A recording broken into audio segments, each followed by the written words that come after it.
everybody, we are going to read a story. It's called Chester Visits the Library.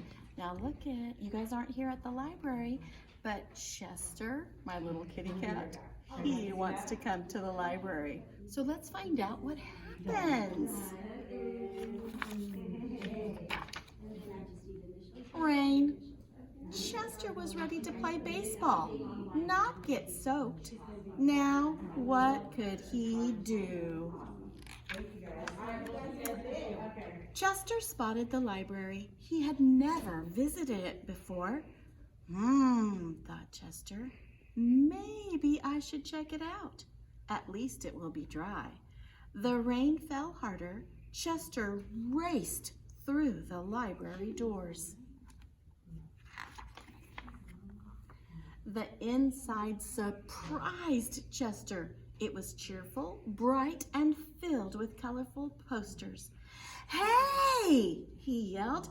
"This place looks great!"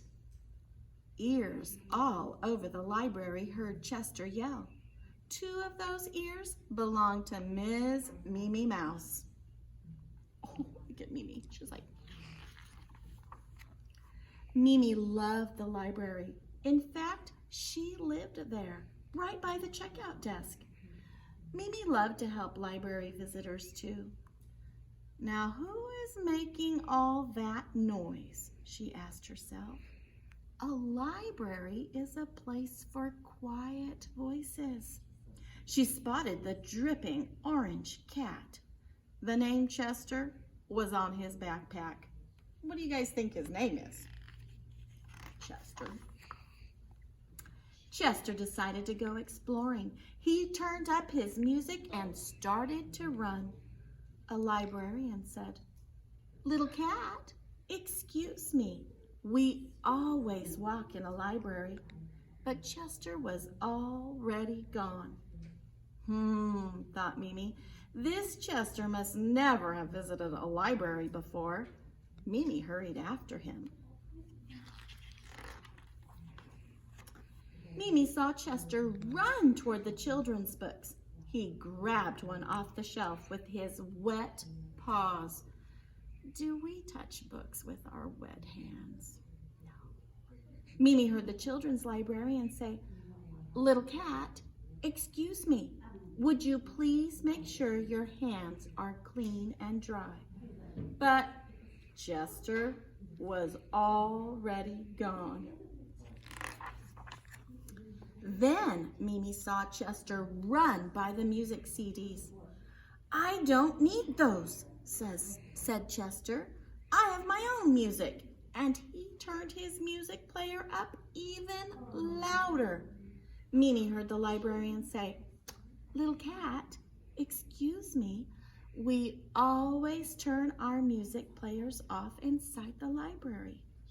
But Chester was already gone. Next, Mimi saw Chester run past the DVDs. He read the sign. "Cool," said Chester. "Here's a movie about baseball." He grabbed the DVD and put it in his backpack.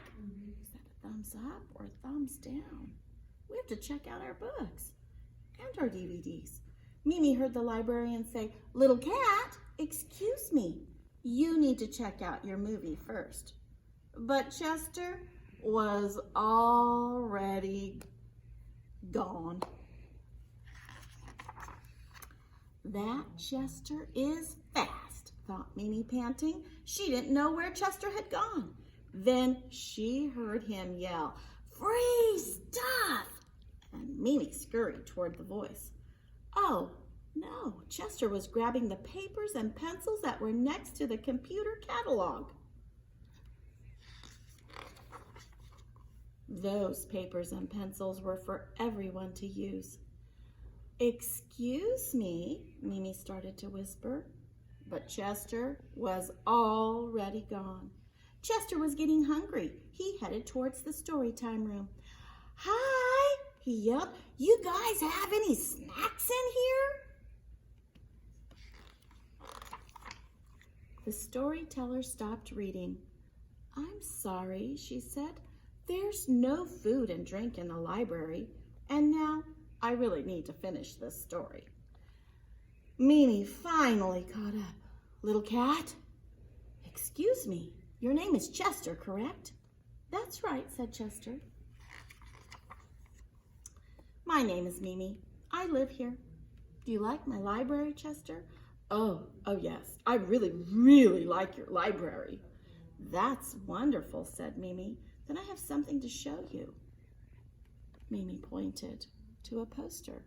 Friends who visit the library learn all about library manners. Do you want to be a library friend? I sure do, said Chester.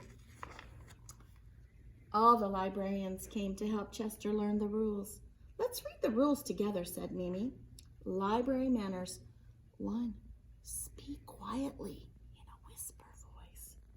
2, we walk, don't run. 3, no food or drink in the library. 4, keep phones or music players turned off. 5, handle books and all library materials carefully. 6, check out the materials you want to borrow. 7, be polite to librarians and visitors. Chester and Mimi read all the rules. Then Chester looked at Mimi. I didn't know all that, he said. Well, thank you for showing me the rules, Mimi. I guess I didn't use very good library manners. But you will from now on, Mimi said with a grin. And you'll visit us all the time, right? Chester grinned back. Right, he said, but he remembered to use his quiet voice. And Mimi knew that Chester would be a great library friend. Welcome, Chester. Hooray, Chester! And that's the end of our story. If you were here in the library, we would be talking about the rules. But when you come back, you'll know what they are because Chester visits the library and we learned all about them from him. See you next week.